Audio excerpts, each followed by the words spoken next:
sneak up on these guys. Couple of stories here.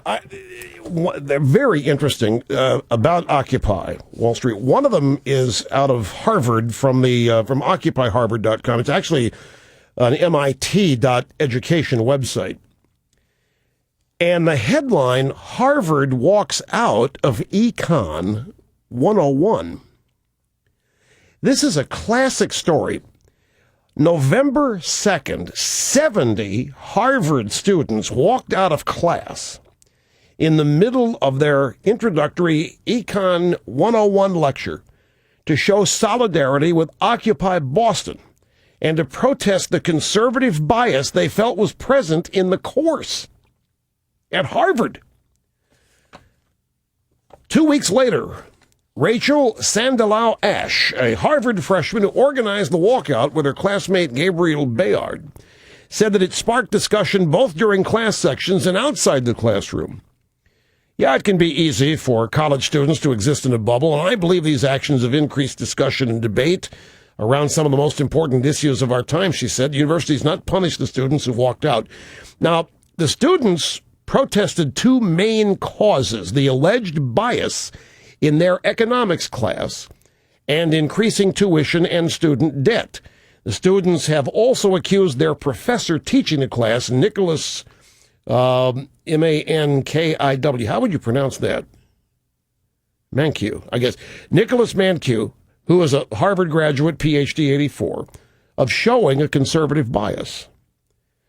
Sandelau-Ash, the female student, believes that the professor, who acted as an economic advisor to George W. Bush, was a key player in creating the very economic policies that led to the current financial instability.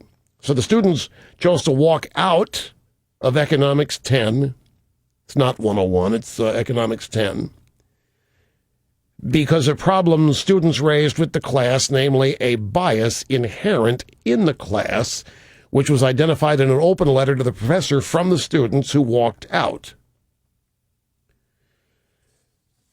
So the students are mad at Harvard because they are not being taught enough liberalism. They're not being taught enough liberalism in economics. They also went on to complain about the mathematical models. On the other side of this, there's a great post here, a piece by Gary Wolfram, who is the William Simon Professor of Economics and Public Policy at Hillsdale College. Now, Hillsdale College, a sponsor of this program, Hillsdale College is oriented toward the Constitution. No matter what your degree at Hillsdale, you take 4 years of the Constitution with everything else aimed at your major. This is just a great post from this guy. Occupy Wall Street a crowd blind to the benefits of capitalism. Whenever I watch, again, the Gary Wolfram here, whenever I watch media coverage of another Occupy Wall Street event, I'm reminded of an exchange between Jewish protesters in the 1979 Monty Python movie Life of Brian. One of the protesters asks another what the Romans have brought to the area. Conversation goes like this. Question, all right, but apart from the sanitation, the medicine, the education, the wine, public order, irrigation, roads, the freshwater system, public health, what have the Romans ever done for us? Answer, brought peace? Oh, peace. Shut up. The point is, the Roman institutions brought a good deal to the area that was being overlooked by the protesters.